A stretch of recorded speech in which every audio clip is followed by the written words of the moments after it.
Hello guys, welcome to my YouTube channel. आज हम discuss करेंगे 7 जून को जो CSIR नेट का एग्ज़ाम हुआ था उसमें कॉम्प्लेक्स एनालिसिस का पार्ट बी का क्वेश्चन है और क्वेश्चन आईडी है 704036। क्वेश्चन है, let c be a positively oriented circle in the complex plane of radius 3 centered at the origin. इसका मतलब जो हमारा सी कर्व है वो हमारा एक सर्कल है जिसका ओरिजिन 0 है और रेडियस 3 है। इट मीन्स जो सी है वो हमारा है mod z is equals to 3। ये हमारा गिवन रीजन सी है। हमें इस इंटीग्रल की वैल्यू फाइंड आउट करनी है। Integral of d z divided by z square e raise to the power z minus e raise to power minus z. सबसे पहले हम लिख लेते हैं d z upon z square e raise to the power z minus e raise to the power minus z. इस type का integral हमें find out करने के लिए क्या करना होता है? नॉर्मली ये होता है 2 pi into residue of f z at z is equals to, जिस पॉइंट पर सिंगुलैरिटी होती है वो पॉइंट यहाँ पर लिखा जाता है। This integral is equals to this. तो अब हमें रेजिड्यू फाइंड आउट करना है। हमें रेजिड्यू फाइंड आउट करने के लिए सबसे पहले हमें ये पता होना चाहिए कि जो z इज इक्वल्स टू 0 है वो किस टाइप की सिंगुलैरिटी है।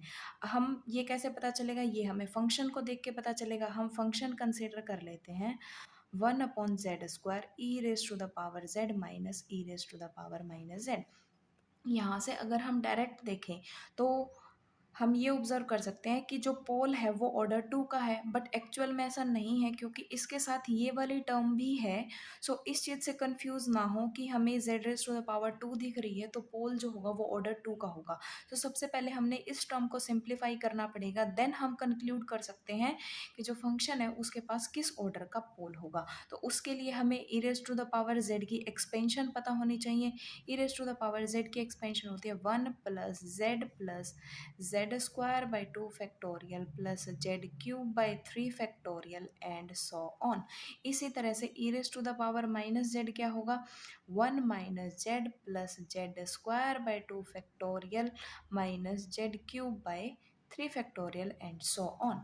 अब हमें इन दोनों का यहाँ पर डिफरेंस निकालना है। तो इन दोनों का जो डिफरेंस होगा वो हम कैलकुलेट कर सकते हैं e raised to the power z minus e raised to the power minus z. This minus this is 0, this minus this is 2z, ये भी कैंसिल आउट हो जाएगा। ये हो जाएगा 2z³ by 3 factorial plus 2z raise to the power 5/5 factorial and so on. It mean जो z की होंगी वो सिर्फ ऑड पावर रह जाएंगी। हम यहाँ पर पुट कर देंगे 1/z² 2z plus 2z³ by 3 factorial plus 2z5/5 factorial and so on. हम यहाँ से z कॉमन निकाल सकते हैं। इनफैक्ट हम 2z कॉमन निकाल लेते हैं। तो 2z³ 1 plus z² by 3 factorial plus z4/5 factorial and so on. इस तरीके से तो अब यहाँ से हमें पता चल रहा है कि जो फंक्शन है उसके पास पोल है z इज इक्वल्स टू 0 पे of order 3। This implies that f has pole of order 3 at 0 point पर पोल है। तो इसका रेजिड्यू फाइंड आउट करने का हमारे पास एक फॉर्मूला होता है कि if f has pole of order n, then जो रेजिड्यू होता है वो इक्वल होता है 1/n-1 factorial dn-1 dZn-1 z minus z0 raise to the power n f of z। मतलब अगर फंक्शन के पास किसी भी पॉइंट एट z0, किसी भी पॉइंट z0 पे फंक्शन के पास पोल है n ऑर्डर का, तो रेजिड्यू की वैल्यू हम इस तरीके से फाइंड आउट कर सकते हैं। उस केस में हमें रेजिड्यू निकालना है एफ जेड का at z is equals to 0। अब n की वैल्यू 3 है क्योंकि पोल ऑफ ऑर्डर 3 है, तो 1/2 factorial d2 dz2 z। Z not is 0, z raise to the power 3 and f of z. So अब हम यहाँ पर डायरेक्ट सिर्फ एफ ऑफ जेड की वैल्यू पुट कर दें, 1/2 factorial d2 over d z square z cube.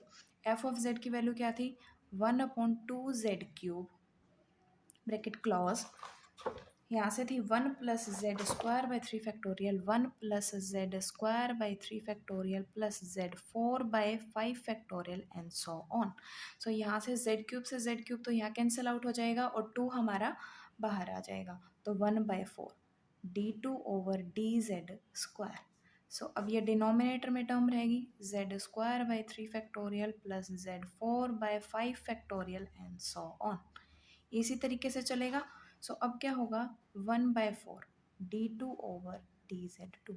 हम सबसे पहले क्या करेंगे कि 1 प्लस में हम यहाँ एक ब्रैकेट लगा लेंगे, तो 1 प्लस एक्स हो जाएगा।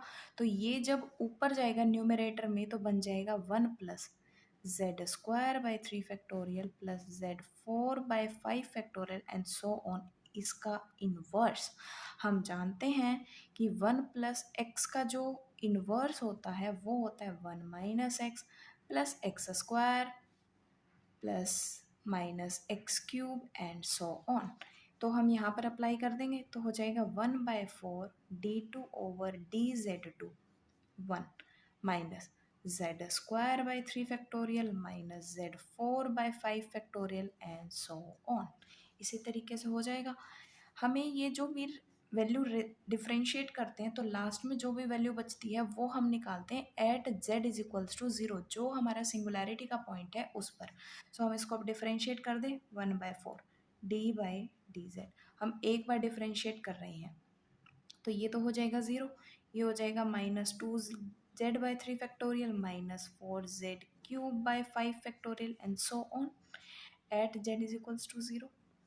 सो 1/4 डी बाई डी जेड, अब ये भी हम डिफ्रेंशिएट करें तो -2/3 factorial minus 12 z square by 5 factorial and so on at z is equals to 0। So यहाँ पर अगर हम z is equals to 0 put करेंगे तो ये टर्म z कंटेन कर रही है, इससे आगे जो हायर ऑर्डर टर्म होगी वो भी सभी z कंटेन करेंगी, तो z इज इक्वल्स टू 0 करने पे वो 0 आ जाएगा।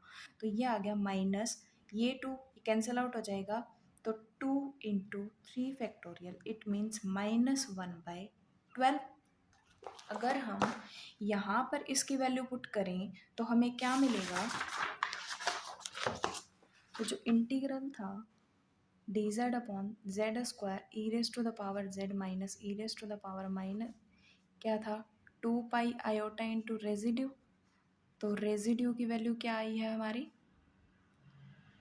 -1/12 फ्रॉम हेयर।